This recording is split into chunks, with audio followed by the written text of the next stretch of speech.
शहर के कोलाहल से दूर एक छोटा सा गांव था जिसका नाम था सुकूनपुर।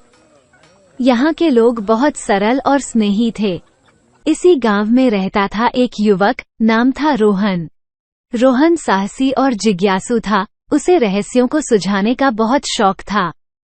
एक दिन रोहन ने सुना कि गांव के पास वाले जंगल में एक रहस्यमयी आवाज आ रही है।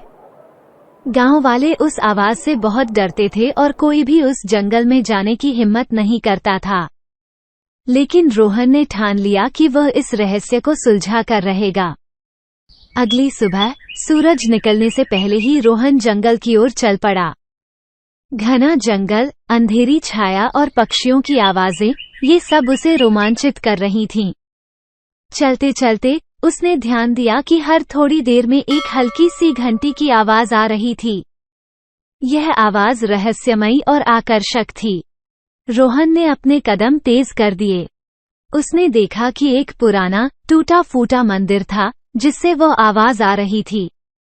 मंदिर के अंदर जाते ही उसकी आंखें फटी की फटी रह गईं। वहां एक प्राचीन मूर्ति थी जो चमक रही थी। मूर्ति के पास एक बूढ़ा साधु बैठा था जो ध्यान में लीन था। रोहन ने धीरे धीरे साधु से पूछा, बाबा, ये घंटी की आवाज कहाँ से आ रही है? साधु ने अपनी आंखें खोली और मुस्कुराते हुए बोले। रोहन को कुछ समझ नहीं आया। वो सोच में पड़ गया कि साधु क्या कहना चाह रहे थे। तभी साधु ने एक कहानी सुनानी शुरू की। कई साल पहले इस जंगल में एक राजा का राज था। राजा बहुत न्यायप्रिय था, लेकिन एक बार उसे किसी ने धोखा दिया और उसकी रानी को मार दिया। राजा ने प्रतिज्ञा ली कि वो कभी शांत नहीं रहेगा जब तक उसकी रानी की आत्मा को शांति नहीं मिल जाती। रोहन की दिलचस्पी और बढ़ गई।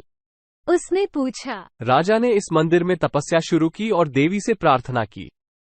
देवी ने राजा को आशीर्वाद दिया और कहा कि जिस दिन कोई सच्चे दिल से इस मंदिर में आएगा, उस दिन उसकी रानी की आत्मा को शांति मिलेगी। फिर क्या हुआ बाबा? साधु ने गहरी सांस ली और बोले। रोहन समझ गया कि यह उसी की परीक्षा थी।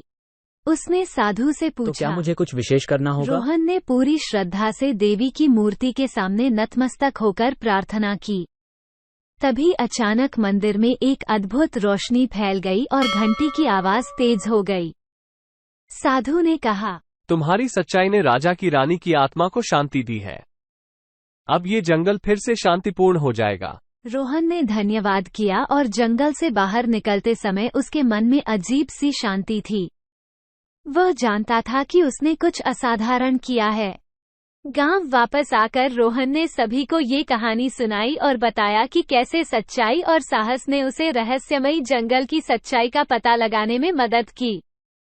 गांव वाले भी अब उस जंगल से नहीं डरते थे और उन्होंने उसे ज्ञान का जंगल कहना शुरू कर दिया।